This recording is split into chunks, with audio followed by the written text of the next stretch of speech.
What we know as ADHD, attention deficit hyperactivity disorder, or some people still call it ADD, attention deficit disorder, has been recognized by some doctors since way back in 1902. But from 1902 until 1980, it was all about little boys who couldn't sit still, couldn't shut up, and were driving everybody nuts. It was just behavior problems.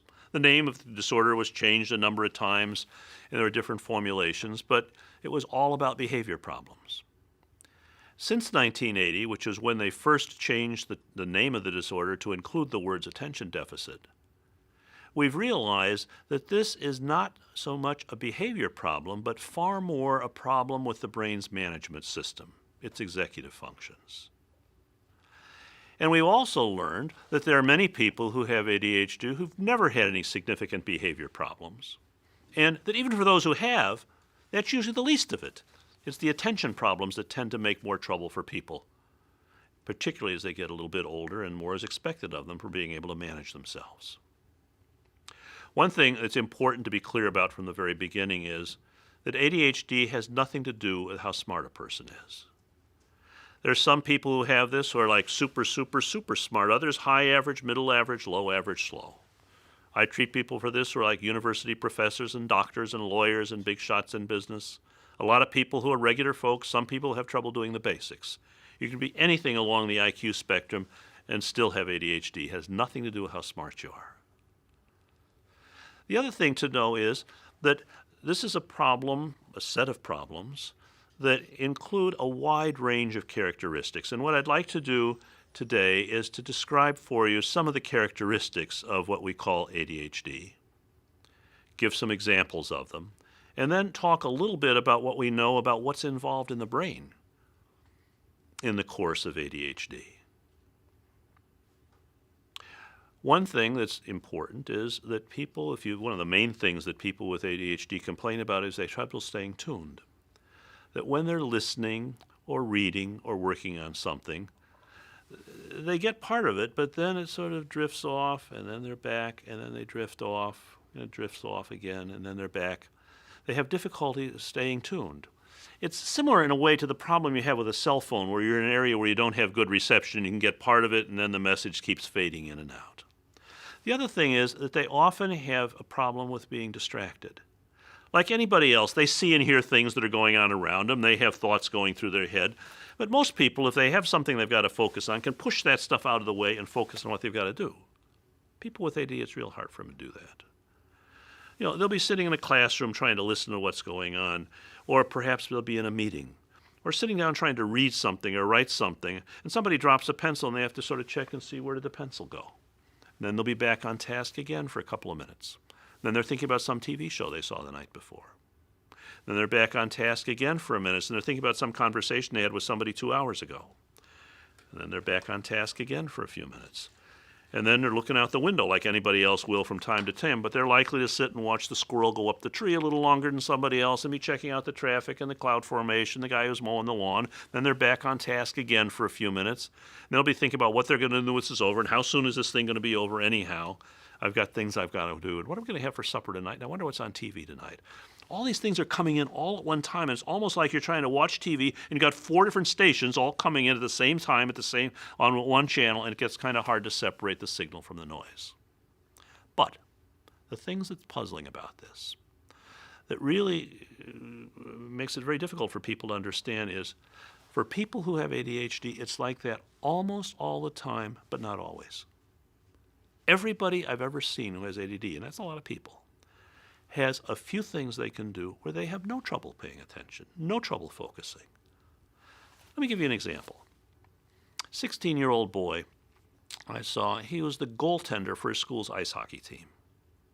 And it just happened that the day his parents brought him in to see me was the day after his team had just won the state championship in ice hockey. So they're bragging a little bit at the beginning about how great he was in the tournament the day before. And apparently he was a very good goalie. They said when he was in the net playing hockey, he missed nothing. He knew where the puck was every second of a fast game, totally on top of it, the kind of goalie every team wants. Smart kid, tested way high up in the superior range, wanted to get good grades, was hoping to go to medical school, but he was always in trouble with his teachers. And what they say to him is, once in a while you'll say something that shows how smart you are. Well, we'll be talking about something. You'll come in with some comment that's really very perceptive and it's quite impressive. But most of the time, you're out to lunch. You're looking out the window. You're staring at the ceiling. You look like you're half asleep. Half the time, you don't even know what page we're on. And the question he kept asking him was, if you can pay attention so well when you're playing hockey, how come you can't pay attention when you're sitting in class? Or here's another example. A lot of times parents will bring in kids for me to see, and they say, no, the teacher says this kid can't pay attention for more than 5 minutes. We know that's not true. We have watched her play video games. And she can sit and play those video games for 3 hours at a time and not move. And the teacher said she's easily distracted. That's nonsense. When she's playing those games, she's locked on that screen like a laser, and the only way you're going to get her attention is to jump in her face or turn off the TV. So again, it's like, you can do it here, why can't you do it there? Now, it's not always sports or video games. There's some people with ADD, they're not good at that stuff. They might be into art, and they're sketching and drawing and really getting into it. Somebody else, when they're little, they're creating engineering marvels with Lego blocks. And then when they're older, they're taking car engines apart and putting them back together or designing computer networks. But everybody I've ever seen who has ADHD has a few things they can do where they have no trouble paying attention, even though on almost everything else, they've got a lot of trouble paying attention. And if you ask them about it, say, what's with this? How come you can do it here and you can't do it here, here, and here? Usually what they'll say is, it's easy. If it's something I'm interested in, I can pay attention. If not, I can't. And most people hear that and they say, yeah, right, congratulations. That's true for anybody. Anybody's going to pay attention better for something they're interested in than for something they're not, which is true. But here's the difference. People who don't have ADHD, if they've got something they've got to do and they know they've got to do it and it's important, they can usually make themselves pay attention, even if it's pretty boring, just because they know they have to do it. People with ADD, it is incredibly difficult for them to be able to make themselves pay attention. Unless the task is something that's really interesting to them, not because somebody told them it ought to be interesting, but just because it is interesting to them for whatever reasons. Or if they feel like they have a gun to their head and something very unpleasant is going to be happening very fast if they don't take care of this right here, right now. Under those two conditions, no problem. They can focus very well. Anything else, it's really difficult for them to focus. But the problem is, this is not something that's under voluntary control. It makes it look like it's a problem with willpower. If you can do it here, why can't you do it here, here, and here? But it's not a problem with willpower. It's a problem with the way the brain is wired. All the characteristics of ADHD, which I'm going to be describing here, are things everybody has trouble with sometimes. It's just people with ADD have a lot more trouble with it. So in that sense, ADHD is not an all or nothing deal like pregnancy. Either you are pregnant or you're not pregnant, and there's nothing in between. It's more like depression, where everybody gets bummed out once in a while, but just because somebody's unhappy for a couple of days doesn't mean we're going to diagnose them as clinically depressed. It's only when those depressive symptoms are persistent and pervasive and making a lot of trouble for me, say, yeah, that's a depression, we ought to do something about it. So all the characteristics of ADHD are problems everybody has sometimes. It's just with people who have ADD, they just have a lot more difficulty with it more of the time. And the problem is it is not under voluntary control. It's not something you can do with willpower. But let me tell you about some of the other things in which we see with people with ADHD. One is they often have trouble getting organized and getting started on things. For many, it's difficulty organizing their stuff, that their backpack, their desks, their notebooks, their filing system, their living space, bigger mess than most other people most of the time, unless somebody else is helping them take care of it. Other people have no trouble at all with their stuff. They have a lot of trouble with their time and their work. And what they'll tell you is, if I have a bunch of stuff to do at one time, it's really hard for me to look at and say, okay, that should be first, that should be second, that should be third. But even when they get their priorities straight, which often doesn't happen, they tend to have a lot of difficulty getting started. Another piece of it that you often hear about from people with ADHD is they'll say they have a lot of difficulty in regulating their sleep and their alertness and being able to keep up the effort to finish things in a reasonable time. Many complain that they have trouble getting to sleep, and what they'll tell you is, I often stay up a lot later than I really want to or should, because I found if I try to go to bed before I'm really, really exhausted, I just can't shut my head off. I just keep thinking of stuff. And so I stay up late, reading, watching TV, surfing the net or whatever, until I'm just exhausted. Then I fall asleep fine. But the problem then is I tend to sleep like a dead person, and I have a hard time resurrecting myself in the morning. And if I don't have somebody around to help me get myself out of bed in the morning, I'm very likely to be late to whatever it is I'm supposed to do, or possibly sleep through the whole thing. I just keep hitting the snooze button or just turn the clock off altogether. During the day, they're usually all right as long as they're on their feet moving around or talking a lot. But if they have to sit still for very long to listen or to read or do paperwork, the eyelids start getting kind of heavy. Another thing that often happens as a problem with people with ADHD is they have trouble staying with a task, that they may start it reasonably well, but they have a hard time then keeping up the effort to finish it in a reasonable time.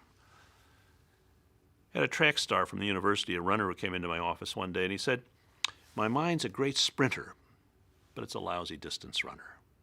He said, "If the task I have to do is something you do in one quick chunk, you just go all out for it and then you're done with it, I'm fine. But if it's something where you can't do it in one quick chunk, it's a longer-term project, you have to keep chipping away at it day after day, that I have more trouble with." And my approach then is either hurry up, slapdash, get the thing done, or why don't we just set this aside and wait until it becomes a little more of an emergency? Everybody has trouble with deadlines sometimes. People with ADD, it's almost like they can't get started until it's becoming an emergency. Another thing that often persons with ADHD have trouble with is writing. I'm not talking about penmanship now. I'm talking about taking ideas and putting them into sentences and paragraphs. Because what people will say is often, I've got a lot of ideas for what I should write for this essay I'm supposed to write or for this term paper, but it just takes me half of forever to be able to get the sentences and paragraphs put together so they make sense. I'm either changing it or it's just disorganized. They have difficulty organizing their thoughts and being able to get the words out in a reasonable way. Another piece of this, it's not part of the official diagnostic criteria for ADHD, but it's certainly something that a lot of people with ADHD are concerned about and complain about, is that many times they have difficulty managing their emotions. But I need to give you a few examples because it's not the same for everybody. A salesman I saw one time came in and he said, "I was in the diner yesterday, late afternoon, having lunch. I'm in a pretty good mood sitting there eating my sandwich. The guy in the booth behind me gets his sandwich. He's chewing to it loud. He's going chomp, chomp, chomp." He said there was something about that noise was driving me nuts. It was as though a computer virus had gotten into my head and just gobbled up all the space, and that's all I could think about was that noise. I'm sitting with my fist clenched, seriously thinking about getting up and smacking this guy in the mouth because he's chewing so obnoxiously loud. He said I didn't do it. I didn't want to get arrested. But if I'd been at home, I would have been yelling at somebody or walked out of the room. He said that was strange because after a few minutes, he's still making the same noise, but then it didn't bother me anymore. He said stuff like that happens to me a lot. Well, there'll be some little frustration. The kind of thing that most people on a scale of frustration would say, that goes from 0 to 10, would say, that's a 0 or a 1, maybe a 2 at the most. For me, he said, it can be like a 7 or an 8 or a 9. He said, sometimes I make a big fuss about it. Other times I don't say anything, but I feel this surge of anger where I feel like punching somebody or breaking something. And then usually it's over with. But he said it's not always that way. He said, day before that, I'm at the office. I'm walking down the hall. A friend of mine who works in the other department's coming around the corner. He's walking toward me, reading some papers as he's walking. And I hadn't seen him for a long time. So as we approached each other, I stopped and said, "Hey, what's up? How you doing?" I figured we'd stop and chat for a minute. He looks up, says hi, puts his head down, keeps right on walking. He said, now most people would blow it off in a minute and figure he's in a hurry. He's got to get to a meeting or something. We'll talk later. He said, not me. It had been at lunchtime. I got nothing done for the rest of the day. I spent all afternoon thinking to myself, did I do something to annoy him? Or maybe I did something to offend somebody in his department and they're all angry with me. Or maybe I'm just the kind of person nobody likes, so nobody will tell me about it, but I couldn't get it out of my head. Other people, it's not like that. They get an idea in their head of something they want to do or something they want to get or something they want to buy. And all of a sudden that wish takes on such strong urgency that the feeling is, I've got to have it now. And it almost doesn't matter how expensive it is or how inconvenient it's going to be for them or for somebody else, or whether they're using time and money now for this that they know they need for something else tomorrow that's more important. There's just this relentless push, and they will keep that up until they get it or they hit a brick wall. But even if they get it, they're not that happy because usually by then they're off on something else they want.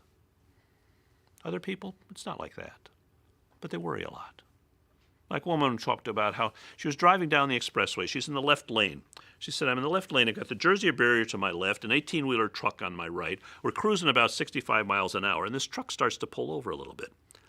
He didn't get in my lane. It got me thinking about how big his truck was, how small my car was. And pretty soon I'm thinking to myself, what would happen if he didn't see me? And he pulled over and squished me against the Jersey barrier. And soon, I'm not just thinking about it, I'm running a very vivid movie in my head, imagining exactly what it would look like if that truck came over and smashed into my car, crumpled the car, sharp pieces of metal are sticking into me, I'm bleeding to death, the car's getting dragged along the Jersey barrier, the truck jackknifes, cars and trucks behind us are hitting us repeatedly, there's this massive traffic jam, takes a long time to get the rescue squad out to cut me out of the car. By that time, I bled to death. They have to call my family and tell them I'm dead, and all this while I'm trying to drive the car 65 miles an hour down the road. She said stuff like that happens to me all the time. There'll be some little thing, and I think, what would happen if this happened? And everything's going along all right, and I'm thinking, what would happen if this happened, or what would happen if that happened? And pretty soon, I'm not just thinking about it, I'm into it. Now, it's not like anybody with ADD has all this stuff, but many will have one or some combination of a couple of them, but what they have in common is that computer virus in the head thing, that the emotion, whether it's the hurt feelings or being annoyed about something, or I've got to have it now, or what would happen if comes and just sort of gobbles up all the space in their head. And it's very difficult for them to put it in perspective, to put it to the back of their mind and get on with what they've got to do. Another thing that's very important for people with ADHD is their working memory. If you ask folks who have ADHD, how's your memory? Often they'll say, I've got the best memory in my family. I can remember stuff nobody else can remember. And they'll give you some example about some movie they saw 10 years ago, and they can tell you every detail of the entire storyline of the movie they saw once 10 years ago. I haven't seen it since. Or somebody else will say, yeah, I went to the Super Bowl 5 years ago. I can still describe for you almost every play they ran during that game. Or somebody else will say, I've got 450 songs in my head. All the music, all the lyrics, all the verses that were popular back in the 70s. But even though they might be very good about remembering some things like that from a long time ago, if you ask them about something that happened just a couple of minutes ago or yesterday, often they can't tell you. The problem with memory with ADHD is not with long-term storage memory, it's with short-term working memory. It's what you depend on when you go into the other room to get something and you're standing there scratching your head and wondering what in the world you came in here for. Or you're working on a project, go downstairs, get something you need for the project, see something else that's interesting or something else that needs doing. Soon you're up to your elbows in project number 2, having totally forgotten you were in the middle of project number 1 upstairs. It was kind of important to get it done. Students complain they'll be in class. Teacher asks a question. They raise their hand. They've got a good answer for it. Teacher calls on somebody else first. You have to wait while this other kid says her shtick. Then the teacher comes back and says, yeah, what were you going to say? It's like totally clueless. Not only have I forgotten what I was going to say, but what was the question again? Or they'll read something. They understand it perfectly well at the moment that they read it. They read a few more pages, stop for a second, and realize their eyes have gone over every word, and they haven't got the foggiest idea of what they just read. Or, this really bothers them, they'll study for a test the night before the test. They'll go over it and quiz them, they've got it. They go into class the next day thinking they're going to get a good grade on this, and all of a sudden a big chunk of what they knew the night before has evaporated. Can't pull it out of their head when they need it, but then a few hours, a few days later, something jogs their memory, it's all back again. It's not that they didn't have it, it's they couldn't retrieve it when they needed it. Or you're getting ready to go someplace. You think of 5 things you need to take with you. Half an hour later, you're walking out the door, you got one of them. Can't remember the 4 to save your life. It's where you have to hold one thing in your mind while you're doing something else. That's the kind of memory problem that people with ADHD complain about. Another part of this is managing action. You know, it's certainly true that there are some people who, even as adults, are very restless and antsy. It's like they always have to have some part of them in motion. And there are some who are very quick to jump into things, even as adults. And certainly there are many kids who have this sort of thing. But the fact is, many people with ADHD have difficulty slowing down when they need to slow down and speeding up when they need to speed up. Often they have difficulty in monitoring their actions. They'll sometimes speak out of turn and not take into account what the effects are going to be of talking out and saying what they're saying, or they'll jump into something without thinking about what's going to happen if I do this. But all these things I'm talking about, the problems with memory, the problems with difficulty in controlling actions, the problems with regulating emotions, the problems with regulating alertness and sleep, the problems with being able to focus and shift focus when you need to, all these things constitute the range of difficulties that people with ADHD complain about. And remember, all of these are things everybody has trouble with sometimes. It's just that people with ADD have a lot more trouble with them. So the question is not does it ever happen, but how much does it happen? How much does it interfere with the person's being able to do the things they have to do in their daily life? Now, how does it happen? Why is it that some people have this so much more difficulty with these things than other people do?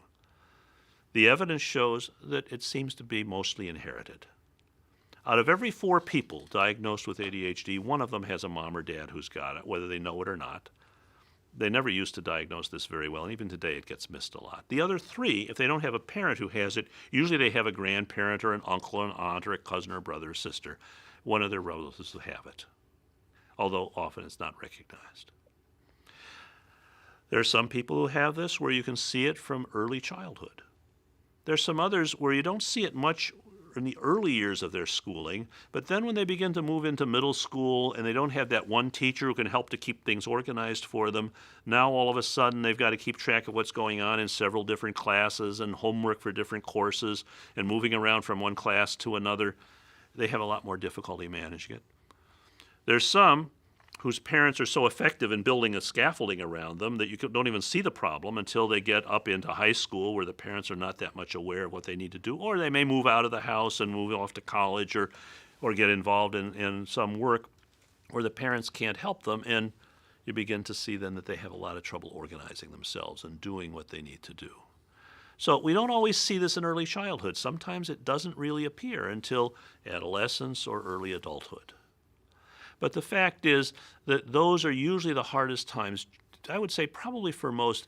Middle school, high school, first couple of years of college or going out in the work world, those are the times when most people with ADHD have the most difficulty with it, because those are the times when you have the widest range of tasks you have to do with the least opportunity to escape from the ones you're not that good at. If you're lucky, as you move on, you can focus more on the things you're good at and let somebody else do the other stuff that you're not that good at. And some people function quite well that way. But the fact is, these are problems that can cause a lot of difficulty, not just in school, but in the way people get along with other members of their family, the way people manage their social relationships, and the way they manage their jobs. And what we need to do is to be able to design a way of helping them to work with their strengths and working around their difficulties. But I think in order to be able to really appreciate this fully, it's important to understand what's going on in the brain that underlies these difficulties which I've just been describing. The brain is about 2.5 pounds, about that big. In there, you've got 100 billion neurons. Those are the cells that make up most of the brain tissue. It's hard for most people to imagine a number as big as 100 billion, but here's a way you can do it. Think about pixels on a TV screen. Imagine a 17-inch TV screen or monitor screen for your computer.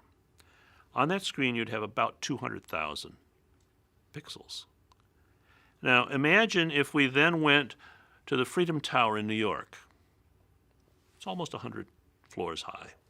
And take 17-inch monitor screens and set them side by side, bottom to top, all the way up one side, all the way around, so this entire building is totally covered with 17-inch TV sets, and turn them all on, and add up all those pixels on all those screens and that entire huge building. You would then have enough pixels, if you added them all together, to show how many neurons one person has in their brain. Now, these neurons, they're very, very tiny. You have to look at them under a microscope. But they come in different sizes and shapes, but they all work on a branches and twigs system, something like this. And if you isolate any one of them, you'd find that there are over 1,000 places where it's connecting and interacting with the ones around it. But the thing that's amazing about it is the whole system works on low voltage electrical impulses, and it is not wired together for anybody. That's true for those with ADHD. It's true for every one of the rest of us. They are not directly connected. Let me show you what it looks like.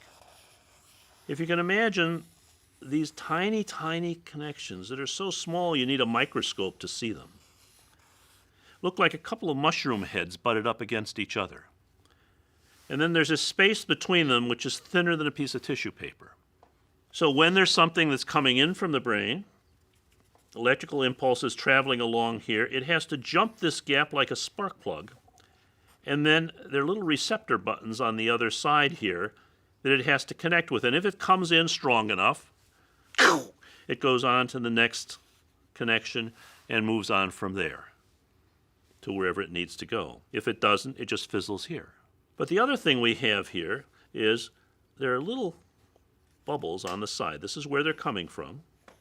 This is where the chemicals are manufactured. The brain makes 50 different chemicals to help carry messages back and forth. And there are two of them that control most of the things that I've been describing in ADHD. So what's happening when that electrical impulse comes is it releases microdots of that chemical. That's what crosses the gap and hits these receptors. It works like a spark plug. And then if it hits the right threshold, it moves on. And then on this side, there's some little cells that work like little vacuum cleaners that go and suck back the chemicals and reload the system. Otherwise, it would be just locked open all the time.